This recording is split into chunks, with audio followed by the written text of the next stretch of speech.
Hi guys, तो आज की वीडियो में हम डीमन स्लेयर के सीजन 2 के एपिसोड नंबर 2 को देखने वाले हैं। तो लास्ट एपिसोड में हमने देखा था कि हमें शिनोबू और डोमा का मैच दिखाया जाता है, जहां पे शिनोबू जो होती है वो डोमा से काफी गंदी तरीके से हार रही थी। लेकिन तभी अचानक से शिनोबू जो होती है वो अपनी तलवार डोमा के गर्दन में डाल देती है और इसके बाद हमें शिनोबू के पास्ट का सीन दिखाया जाता है, जहाँ पे वो सोचती थी कि उसके लाइफ का अपीरियंस हमेशा से रहेगा। लेकिन जब उसके पेरेंट्स मरे तब उसको रियलाइज हुआ कि हैप्पीनेस जो है वो एक गिलास की तरह होता है जो कि कभी भी टूट सकता है। लेकिन जिन लोगों ने उसे बचाया वो उन लोगों से मिली और उनके हैप्पीनेस जो थे वो अभी तक डिस्ट्रॉय नहीं हुआ था। तो इसीलिए शिनोबू स्ट्रॉन्ग बनना चाहती थी और वो लोगों को बचाना चाहती थी, उनके हैप्पीनेस को बचाना चाहती थी। और यही प्रॉमिस दोनों बहन ने आपस में लिया था, मतलब कि शिनोबू और कनाई ने, कि वो कितने भी ज्यादा वीक क्यों ना हो, बट अगर वो एक डीमन को भी मार सके या फिर एक इंसान को भी बचा सके तो वही उनके लिए काफी ज्यादा है। और इसके बाद शिनोबू जो होती है ना, उसको तांजीरो का क्वेश्चन याद आता है कि क्या तुम गुस्सा हो, और वहां पे शिनोबू उसका आंसर देती है कि हाँ, मैं काफी ज्यादा गुस्सा हूँ और मैं हमेशा से ही गुस्सा थी,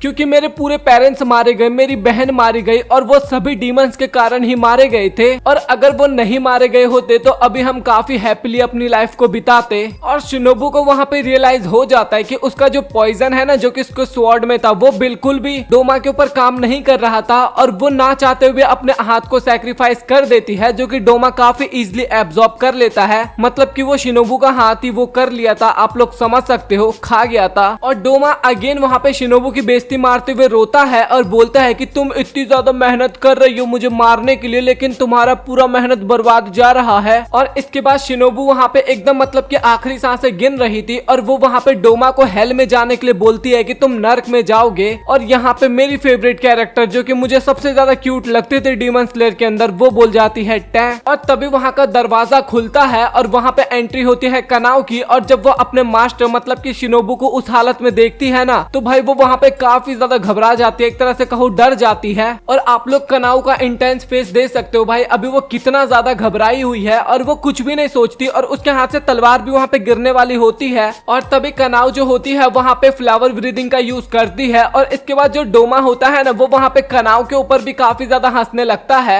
और वो बोलता है कि तुम फिक्र मत करो प्यारी बच्ची, मैं इसको एब्जॉर्ब करने के प्रोसेस में लगा हुआ हूँ। और वहां पे कनाओ जो होती है वो काफी ज्यादा परेशान हो जाती है, उसको तो समझ में ही नहीं आता कि क्या हुआ, क्योंकि उसकी दोनों बहनें मारी गई और कनाओ बस देखती रह जाती है। और डोमा उसकी आंखों के सामने ही पूरी तरीके से शिनोबू को एब्जॉर्ब कर लेता है और वो बोलता है कि ये काफी ज्यादा अच्छी थी और दोनों बहनें एक नंबर लगी मुझे। मतलब कि बड़ी बहन को तो पूरी तरीके से एब्जॉर्ब नहीं कर सका, बट यहाँ पे शिनोबू को तो पूरी तरीके से एब्जॉर्ब कर लिया। और वो वहां पे कनाओ की भी बेइज्जती मारता है, मतलब कि मजाक उड़ाता है। और अभी भी कनाओ बस ये सब देखती ही जा रही है, वो कुछ कर नहीं पा रही। और डोमा ये भी बोलता है कि आज का दिन तो मेरा काफी ज्यादा लकी था, मैंने एक को एब्जॉर्ब कर लिया और एक और मेरे सामने एज अ गेस्ट आया है। कनाओ की बात कर रहा था ये यहाँ पे। और सच बता रहा हूँ भाई, ये बंदा कभी कभार काफी क्रीपी हरकतें कर देता है। और कनाओ जो थी उसके दिमाग में तो बस अपनी दोनों बहनें ही आ रही थी। एक टाइम ऐसा था जहाँ पे उसके साथ दोनों बहनें रहा करती थी, बट एक टाइम अभी ऐसा आ चुका है कि उसके पास दोनों में से कोई भी नहीं है।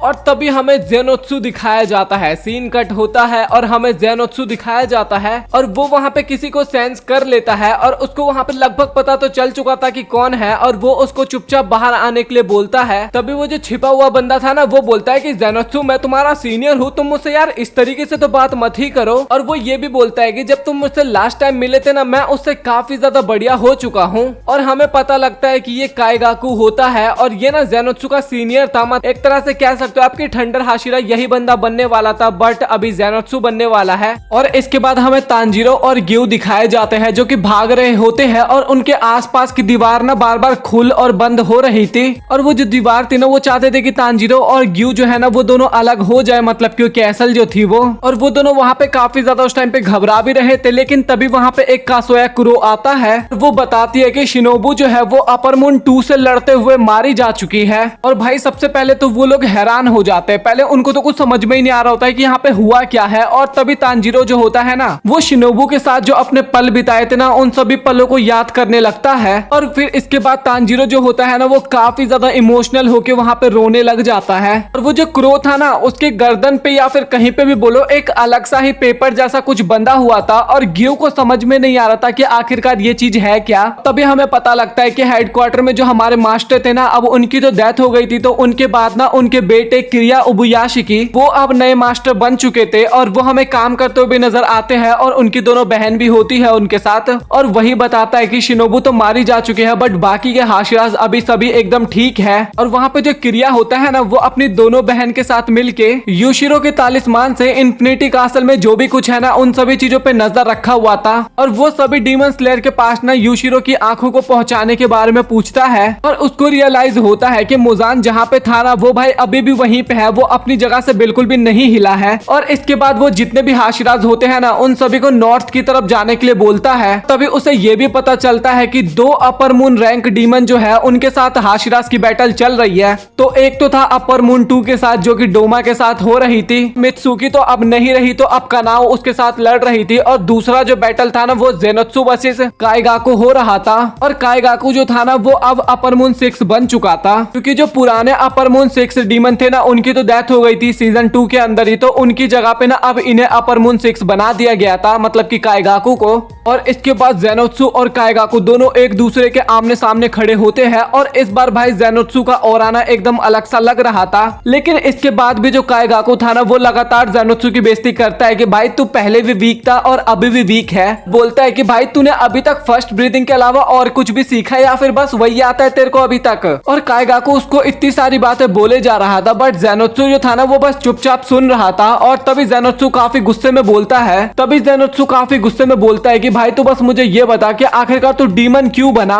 तू थंडर ब्रीदिंग को सबसे बढ़िया यूज करता है, तेरे से बढ़िया थंडर ब्रीदिंग यहाँ पे कोई भी नहीं है जो कि यूज कर पाता है, लेकिन उसके बाद भी तू डीमन बन गया। और अगर तू डीमन भी नहीं बनता तो हमारे मास्टर भी अभी जिंदा होते, तेरे कारण हमारे मास्टर भी नहीं रहे इस दुनिया में। और जेनोत्सु जो होता है ना भाई वहाँ पे वो काफी ज्यादा इमोशनल हो रहा था। और वो जो कुछ टाइम पहले उसके पास एक चिड़िया ने जो चिट्ठी लेके आई थी ना जो कि हमने सीजन 4 में देखा था, तो वो वही चिट्ठी था जिसमें लिखा गया था कि मास्टर ने ना अपनी आत्महत्या कर लिया है क्योंकि काइगाकू जो था ना वो डीमन बन चुका है। और ये एक मास्टर के लिए ना बहुत ही ज्यादा शर्मनाक चीज है, इस कारण उन्होंने ये किया था। और काइगाकू वहाँ पे काफी चौड़ में बोलता है कि भाई मुझे इससे कुछ फर्क नहीं पड़ता, जो मेरी इज्जत करेगा, जिसको मेरी वैल्यू दिखेगी मैं उसके साइड रहूंगा चाहे वो कोई भी हो। और मैं बहुत ही ज्यादा खुश हूँ कि वो मर चुका। और वो बुढ़ा वैसे किसी काम का भी नहीं था और थोड़ा उल्टा सीधा भी बोलता है। थंडर ब्रीदिंग का सक्सेसर बनना मैं डिजर्व करता था बट उन्होंने मुझे नहीं बना के तुम्हें बनाया और ये बहुत ही गलत किया उन्होंने। तभी जेनोत्सु काफी गुस्से में बोलता है कि अगर तू मास्टर को उल्टा बोलेगा ना तो तू भाई कचरा, तू कचरे से भी गंदा है, तेरी कोई इज्जत ही नहीं है इस दुनिया में। और वो बोलता है कि मुझे पता है कि मैं केवल फर्स्ट ब्रीदिंग यूज कर पाता हूँ बट तू तो फर्स्ट ब्रीदिंग को यूज ही नहीं कर पाता। और तभी काइगाकू काफी गुस्से में बोलता है कि भाई तू मुझे ना अपने आप से बिल्कुल भी कंपेयर मत कर, मैं तेरे से बहुत ही ज्यादा इंसेन लेवल पे हूँ। और इसके बाद काइगाकू जो होता है ना वो अपने थंडर ब्रीदिंग का 4th फॉर्म को यूज करता है। और जेनोत्सु जो होता है ना वो भी भाई अपनी लाइट की स्पीड से अटैक करता है काइगाकू पे और वो भी काफी ज्यादा फास्ट होता है। और दोनों के बीच में काफी अच्छी खासी हमें स्टार्टिंग में बैटल दिखती है। और स्टार्टिंग की बैटल तो एकदम नॉर्मल जा रही थी जहाँ पे जेनोत्सु भी एकदम सीरियस था और काइगाकू भी एकदम सीरियस होता है। और इसके बाद काइगाकू के पास्ट का सीन दिखाया जाता है जहाँ पे भाई उसकी किस्मत खराब थी कि वो सीधा अपर मून 1 के साथ ही इनकाउंटर कर जाता है। और वो डर के मारे ना उसके आगे झुक जाता है, भाई हार बार जाता है बैटल में तो डर के मारे उसके आगे झुक जाता है। और वो बोलता है कि एक पावरफुल दुश्मन के आगे झुकना ना कभी भी शर्मनाक चीज नहीं कहलाती, चाहे इसके लिए हमें अपना माथा जमीन में रगड़ना पड़े या फिर कुछ भी पीना पड़े या फिर चोरी ही क्यों ना करना पड़े। और इसके बाद कोकोशिबू जो होता है ना वो काइगाकू को मुजान का ब्लड देने का ऑफर करता है और इस चीज से ना काइगाकू डीमन बन जाएगा और काफी पावरफुल भी हो जाएगा। और अगर मान लो मोजाम ने तुम्हें एक्सेप्ट कर लिया तो तुम अपर मून डीमन भी बन जाओगे। और कोकोशिबू वहाँ पे ये भी बताता है कि एक अपर मून डीमन बनने में ना काफी ज्यादा टाइम लगता है, जैसे कि एक हाशिरा बनने में लगता है या फिर एक अच्छा डीमन स्लेयर बनने में लगता है। और इसके बाद कोकोशिबू जो होता है ना वो काइगाकू को अपना ब्लड देता है और बोलता है कि तुम भाई थैंक यू तो बोलो क्योंकि मैंने तुम्हारे लिए एक बहुत ही बड़ा महान काम किया है। और वो बोलता है कि एक बूंद भी ब्लड गिरना नहीं चाहिए जमीन पे, नहीं तो तुम्हारे लिए वो काफी खतरनाक हो सकता है। और फिर इसके बाद वो पूरा ब्लड पी लेता है और इसके बाद का तो सीन आपको पता ही है। और वो उस टाइम पे काफी ज्यादा डर रहा था। और अभी ये जो जेनोत्सु के सामने खड़ा है ना तो ये इस टाइम पे अपने आप पे पूरा कॉन्फिडेंट है। और उसको इतना तो एकदम कंफर्म था कि जेनोत्सु चाहे कितना भी पावरफुल बन जाए लेकिन वो एक अपर मून डीमन को तो कभी भी नहीं हरा पाएगा। तभी काइगाकू बोलता है कि यार देख मरना तो सभी को होता है बट मैं थोड़ा लकी था इसलिए मैं थोड़ा पावरफुल बन गया। और इसके बाद बाद वो अगेन अपने थंडर ब्रीदिंग का यूज करता है और इसके बाद वो ज़ेनोत्सु पे अटैक करता है। और ज़ेनोत्सु लड़ते टाइम भी वहाँ पे सोच रहा था कि काइगाकू जब से डीमन बना होगा इसने काफी सारे लोगों को मारा होगा। तभी ज़ेनोत्सु उससे पूछता है कि भाई तुझे ये नहीं पता क्या सही और गलत क्या होता है। और फिर काइगाकू जो होता है ना वो अपनी थंडर ब्रीदिंग का थर्ड फॉर्म को यूज करता है और बोलता है कि देख भाई जो मेरी इज्जत करेगा मेरे लिए वो राइट है और जो मेरी बुराई करेगा या फिर जो मेरे को इज्जत नहीं देगा वो मेरे लिए रॉन्ग है। एकदम सिंपल सा है मेरा फंडा। और इसके बाद काइगाकू जो होता है ना वो अपने थंडर ब्रीदिंग का फिफ्थ फॉर्म को यूज करता है और इससे ना ज़ेनोत्सु की हालत काफी ज्यादा खराब हो जाती है। और काइगाकू काफी चौड़ में पूछता है कि भाई तुझे कैसा लगा मेरा ब्लड आर्ट, जरा बता दे, तारीफ कर दे यार, तू कर दे। और इसके बाद अगेन वो अपने सिक्स्थ फॉर्म का यूज करता है और इस बार तो ज़ेनोत्सु की हालत और भी ज्यादा खराब कर देता है। और इसके बाद ज़ेनोत्सु जो होता है ना वो नीचे गिर रहा होता है, मतलब कि हवा में लड़ रहे थे यार ये लोग कहीं पे भी उछल कूद करके, और नीचे गिरते हुए ना अपने वो बचपन की बातों को याद करता है जब वो ट्रेनिंग करते थे, जहाँ पे ज़ेनोत्सु जो था ना वो बचपन से ही काफी ज्यादा डरपोक था और जितने भी डीमन स्लेयर थे ना सभी लोग उसका मजाक उड़ाया करते थे। जो भी ट्रेनिंग लेते थे वो सभी उनका मजाक उड़ाया करते थे। और काइगाकू जो था ना वो अपने फर्स्ट ब्रीदिंग का यूज नहीं कर पाता था थंडर ब्रीदिंग में, बाकी फर्स्ट के अलावा ना वो सारी ब्रीदिंग को यूज कर पाता था। लेकिन जो फर्स्ट फॉर्म होता है ना वो एक बेसिक फॉर्म होता है और वो सबसे इंपॉर्टेंट था और बाकी तो भाई उसके बाद अपने आप आ ही जाना है धीरे धीरे। और यही वो एक रीजन था जिस कारण काइगाकू कभी हाशिरा बन भी नहीं पाता और ना ही बन पाया था वो। लेकिन ज़ेनोत्सु जो था ना उसको केवल फर्स्ट ब्रीदिंग ही यूज करना आता था और उसके अलावा उसको कुछ भी नहीं आता था। और इस कारण ना काइगाकू जो था ना वो काफी ज्यादा नफरत करता था ज़ेनोत्सु को, और ज़ेनोत्सु को भी काइगाकू बिल्कुल भी पसंद नहीं था। लेकिन काइगाकू काफी ज्यादा पावरफुल था इसलिए ना ज़ेनोत्सु उसकी काफी ज्यादा इज्जत करता था। और इसके बाद ज़ेनोत्सु जो होता है ना वो वहाँ पे अपने मास्टर से माफी मांगता है और बोलता है कि प्लीज मैं आपको वो इज्जत नहीं दिलवा पाया, प्लीज मुझे माफ करना। और इसके बाद ज़ेनोत्सु जो होता है ना वो थंडर ब्रीदिंग का अपना एक सेवेंथ फॉर्म बनाता है और इस ब्रीदिंग का नाम होता है फ्लेमिंग थंडर गॉड। मैं बाकी ब्रीदिंग का नाम नहीं ले रहा था क्योंकि यार वो इतने ज्यादा इंपॉर्टेंट नहीं थे, बट ये ज़ेनोत्सु ने बनाया था ना इसलिए मैंने इसका नाम आपको बता दिया। इसका नाम होता है फ्लेमिंग थंडर गॉड और भाई ये काफी पावरफुल अटैक होता है और एक ही अटैक में ना उसने काइगाकू का सर अलग कर दिया था। भाई लिटरली ज़ेनोत्सु अब नेक्स्ट लेवल पे पहुंच चुका है। और काइगाकू जो था ना वो काफी ज्यादा हैरान था क्योंकि उसने इस अटैक को कभी देखा ही नहीं था। उसको तो केवल पता था कि 6 फॉर्म होते हैं थंडर ब्रीदिंग में, और वो अपने मास्टर की अगेन काफी ज्यादा बुराई करता है कि उस बुढ़े ने मुझे ये सब चीज नहीं बताया। और ज़ेनोत्सु बोलता है कि तू मास्टर के बारे में कुछ भी नहीं बोलेगा, मैंने इस फॉर्म को खुद ही क्रिएट किया है ताकि मैं तुझे हरा सकूं। तो यहीं पे हम इस वीडियो को खत्म करते हैं। और लिटरली भाई मैं इस बैटल के बीच में ना पूरा घुस गया था यार, मैं एकदम फीलिंग के साथ इसको एक्सप्लेन करने की कोशिश कर रहा था। और अगर कहीं पे गलती हुई हो ना तो प्लीज मुझे माफ कर देना यार, क्योंकि मैं इस काम में एकदम परफेक्ट नहीं हूँ। कुछ कुछ नाम इतने हार्ड हो जाते हैं जो कि मैं ढंग से नहीं ले पाता,